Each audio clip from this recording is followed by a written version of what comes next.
दोस्तों, बीजेपी की बंगाल में चौंकाने वाली जीत के बाद एक बड़ा सवाल देश के सामने खड़ा हो गया। सवाल यह है कि क्या मोदी और शाह ने एक ऐसा सिस्टम बना लिया है, एक ऐसा सिस्टम इजाद कर लिया है कि अब इनको हराना बहुत मुश्किल होगा। और क्या 2024 यानी 2 साल पहले लोकसभा चुनाव में जब मोदी खुद बनारस में हारते हारते बचे और उनकी पार्टी बीजेपी अल्पमत में आ गई 400 के टारगेट से 240 पर, क्या उसी के बाद बैठकर एक प्लानिंग तैयार की गई चुनाव को लेकर, और उसी प्लानिंग के बाद ये खेल अपनी आंखों के सामने आप देख रहे हैं। और इसी प्लानिंग के चलते मोदी कोई चुनाव 2024 के बाद नहीं हारे, चाहे वो हरियाणा हो जहां पर कांग्रेस जीत के एकदम मुहाने पे खड़ी थी, या महाराष्ट्र हो जहां बुरी तरह बीजेपी हारी थी 4 महीने पहले लोकसभा में। महाराष्ट्र जीत लिया, हरियाणा जीत लिया, दिल्ली जीत लिया, बिहार जीत लिया, और बंगाल जैसी मुश्किल चुनौती को भी ध्वस्त कर दिया, 200 पार चले गए। अब बीजेपी के इस सीक्रेट प्लान पर पहली बार रोशनी डाल रहे हैं देश के पूर्व वित्त मंत्री, विदेश मंत्री, ब्यूरोक्रेट यशवंत सिन्हा। और यशवंत सिन्हा का खुलासा इसलिए बहुत इंपॉर्टेंट है क्योंकि वो बीजेपी के कद्दावर नेता रहे, वाजपेयी, मुरली मनोहर जोशी के साथ बरसों काम किया, और एक समय नरेंद्र मोदी यशवंत सिन्हा से बहुत जूनियर थे, इसलिए उनका जो एक खुलासा है इंपॉर्टेंट है। लोकसभा का जो चुनाव हुआ पिछला, उसमें ये जो इनकी 63 सीट्स घट गई, उसके बाद बैठकर इन लोगों ने रणनीति बनाई। और उसी रणनीति का हिस्सा है कि ज्ञानेश कुमार जैसे व्यक्ति को लाकर चीफ इलेक्शन कमिश्नर बना के बैठा दिया गया, जो कि जो ये कहेंगे उसका पालन करेगा, इनके आदेश का। ज्ञानेश कुमार और इलेक्शन कमिश्नर इनके पॉकेट में है। सुप्रीम कोर्ट को जो अभी जो खुलासा है इस पर आगे विस्तार से आप सुनिएगा यशवंत सिन्हा से जो मेरी खास बातचीत है। लेकिन एक और बहुत इंपॉर्टेंट बात मिस्टर सिन्हा ने कही। आज की तारीख में सीनियर मोस्ट आप कह सकते हैं वो पॉलिटिशियन है, शरद पवार हों या उद्धव ठाकरे हों या फिर ममता बनर्जी हों, इवन राहुल गांधी हों, केजरीवाल हों, नीतीश बाबू, नवीन पटनायक, लालू यादव, स्टालिन, इवन चंद्रबाबू नायडू, जो भी गैर भाजपा नेता हैं, सब की सब सलाह मानते हैं, लोहा मानते हैं यशवंत सिन्हा से। और आज यशवंत सिन्हा ने एक बात कही। उन्होंने कहा कि देश, खासकर बंगाल चुनाव को जिस तरह से जीता गया है, उन्होंने कहा कि पूरे देश में जब चुनाव होता है तो 3 लाख पैरामिलिट्री लगती है, लेकिन सिर्फ बंगाल जैसे स्टेट में 2.5 लाख पैरामिलिट्री क्यों लगाई। ऐसी बहुत सी बातें कही हैं, लेकिन एक मैसेज दिया है यशवंत सिन्हा ने। और उन्होंने कहा है कि देश जिस संकट से, पॉलिटिकल क्राइसिस से गुजर रहा है, राजनीतिक संकट से गुजर रहा है, अगर विपक्ष, समूचा विपक्ष, राहुल गांधी हो, ममता हो, केजरीवाल हो, जितना भी विपक्ष है, अगर ये सड़कों पर नहीं आया तो सिन्हा साहब कहते हैं 2029 के बाद फिर कोई नहीं बचेगा। सुनिए, राहुल गांधी कहीं हैं, ममता बनर्जी किसी और रास्ते पे हैं, केजरीवाल आमने सामने खड़े हुए हैं। अगर इस तरह का मतभेद, मनभेद और बिखराव रहता है तो क्या मोदी एक एक करके सबको निपटा देंगे? जी हाँ, बिल्कुल, सबको निपटा चुके ना। केजरीवाल को निपटा चुके इस चुनाव में उन्होंने, मैंने नाम लिया किन किन को निपटाया उन्होंने, तो निपटा ही देंगे सबको। और जैसा हम लोग कुछ देर पहले बात कर रहे थे कि उसके बाद मोदी को चुनाव में जीतने से कोई रोक नहीं सकता है। कुछ भी आप कर लीजिए, वो चुनाव हारेगा ही नहीं। मैंने बहुत से उनसे सवाल किए। मैंने कहा कि क्या आपको लगता है कि अखिलेश यादव जो बहुत ही एक सॉलिड पोजीशन में, जैसे उनकी परफॉर्मेंस रही लोकसभा में 2 साल पहले, क्या अखिलेश यादव के लिए भी संकट है? क्योंकि साल भर बाद, बल्कि साल भर के अंदर चुनाव है उत्तर प्रदेश में। और मैंने ये भी पूछा कि क्या अरविंद केजरीवाल, जिनकी पार्टी अभी अभी तोड़ी गई राज्यसभा में, सारे सीनियर लीडर्स एक झटके में जो है हाथ मार दिया बीजेपी ने, क्या पंजाब में जो चुनाव होने हैं साल भर के अंदर उत्तर प्रदेश के साथ, क्या वो भी बीजेपी जीत लेगी? वो पंजाब जहां बीजेपी का बेस नहीं है, वो बंगाल जहां बीजेपी के पास 2016 में सिर्फ 2 सीटें थी 294 के हाउस में, क्या मोदी और शाह बंगाल से लेकर पंजाब और जम्मू कश्मीर से लेकर केरल तक हमला करने जा रहे हैं? और केरल में इस बार 3 सीटें लाए हैं कि अगली बार केरल भी प्लानिंग पर है?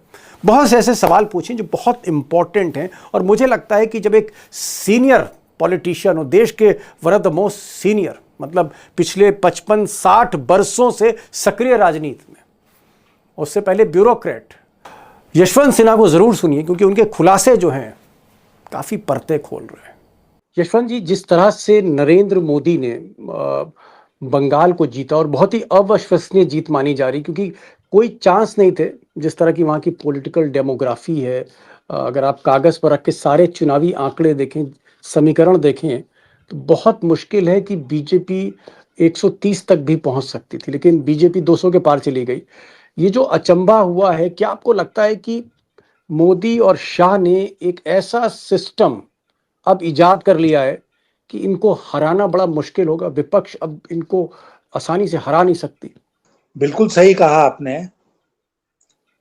अगर इस चुनाव के बिग पिक्चर को हम लोग देखें तो हालांकि एक और जहां सारा अटेंशन बंगाल की तरफ था, बंगाल के चुनाव के नतीजों की तरफ था, वहीं दूसरी ओर चुनाव तमिलनाडु में भी हो रहा था, असम में भी हो रहा था, केरल में भी हो रहा था।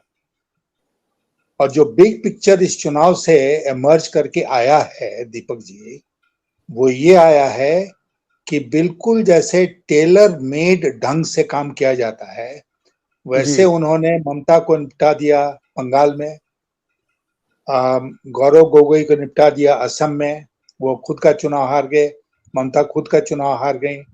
तमिलनाडु में जो थॉर्न इन द फ्लेश थे, स्टालिन मोदी के थॉर्न इन द फ्लेश थे, वो खुद का चुनाव हार गए। केवल केरलम, क्योंकि केरलम में बीजेपी की कोई खास उम्मीद नहीं थी, 3 सीट जीत गए, वही बहुत है उनके लिए।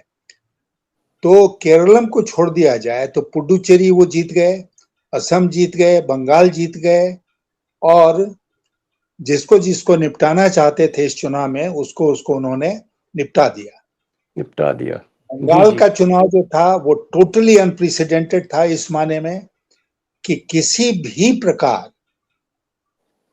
ममता के हारने की गुंजाइश नहीं बनती थी, और इतनी बुरी तरह वो हारी, जिसको एकदम बोलते हैं कॉम्प्रिहेंसिवली वैंक्विश्ड, कॉम्प्रिहेंसिवली उनको डिफीट किया। जो बीजेपी की पिछले चुनाव में संख्या थी, उसी के आसपास इस बार टीएमसी की संख्या आ गई जी। जो बीजेपी की संख्या इस बार आई है, वो लगभग टीएमसी की संख्या थी। ये कैसे उलट गया सब कुछ? तो इसलिए हमने बिहार के चुनाव में देखा कि बिहार का चुनाव भी बिल्कुल टेलर मेड था, कट टू साइज। कैसे? इस माने में कि वो जीत हो गई नीतीश कुमार और बीजेपी की, जेडीयू जीत गई, लेकिन जो रिजल्ट था वो ये था कि नीतीश अगर दाएं बाएं करते और कोशिश करते कि हम आरजेडी के साथ जाके हम सरकार बना लें, तो उसकी कोई गुंजाइश छोड़ी ही नहीं बीजेपी ने। तो ये जो एक चुनाव मैनेजमेंट का नया सिस्टम शुरू हुआ इस देश में, जिसमें कि आप बिल्कुल टेलर मेड नतीजे जब चाहें जहां चाहें वहां प्रोड्यूस कर सकते हैं, वो हमको बिहार में देखने को मिला, वही हमको देखने को मिला बंगाल में। और अब लोग ये कहते हैं कि भाई तो केरल में क्यों नहीं हुआ? केरल में इसलिए नहीं हुआ कि केरल में भाजपा जानती थी कि कितना भी प्रयास करे वो राज्य को, प्रदेश को जीत नहीं सकती है, लेकिन बंगाल में वो जीतेंगे तो they will carry it in the sense कि लोग इसको स्वीकार कर लेंगे, हाँ भाई चलो ममता एंटी इनकम्बेंसी। अब एंटी इनकम्बेंसी की जो बात होती है दीपक जी, तो एंटी इनकम्बेंसी असम में नहीं होता है, एंटी इनकम्बेंसी बिहार में नहीं होता है, एंटी इनकम्बेंसी गुजरात में नहीं होता है, एंटी इनकम्बेंसी कहीं नहीं होता है। जब विपक्षी पार्टियां हार जाती हैं तो कहा जाता है भाई एंटी इनकम्बेंसी था। जी जी, तो ये सारा खेल है। जी, क्या आपको लगता है पर्दे के पीछे एक बहुत बड़ा खेल है?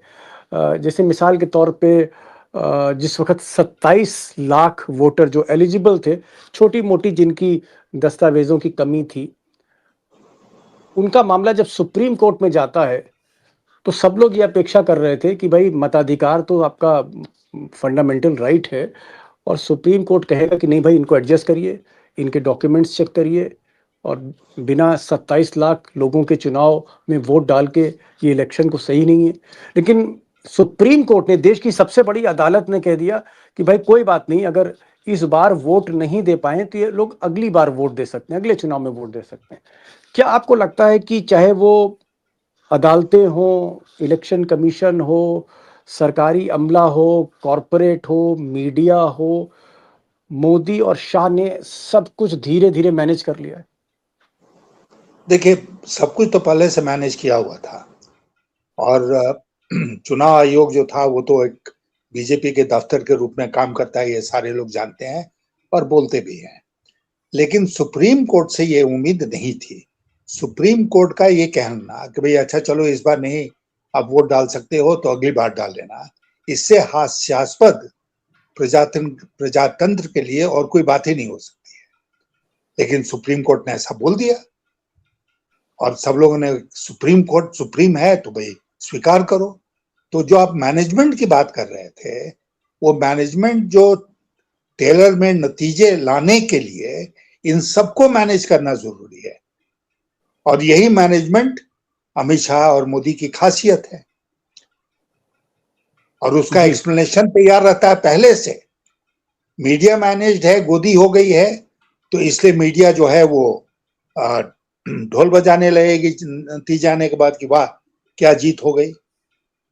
तो इसलिए आपने ठीक कहा कि आने वाले दिनों में जो विपक्षी पार्टियां हैं उनको गंभीरता से सोचना पड़ेगा कि अगर देश में इसी तरह चुनाव होंगे और जो संस्थाएं हैं प्रजातंत्र की रक्षा करने वाली, वो रक्षा करने के बदले भक्षक बन जाएं, तो फिर इस देश में प्रजातंत्र का क्या मतलब रहेगा और चुनाव का क्या मतलब है। ये गंभीर सोचने वाला विषय है।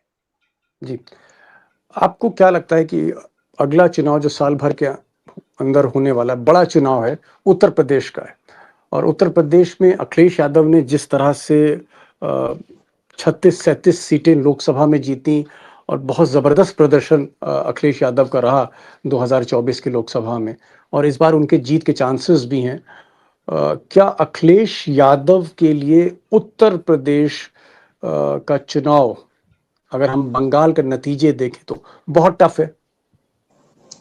बहुत टफ है, मैं मानता हूं कि बहुत टफ है, अनलेस ये लोग मोदी और शाह दिल्ली में बैठ के ये तय ना कर लें कि इस बार योगी आदित्यनाथ को निपटाना है चुनाव में।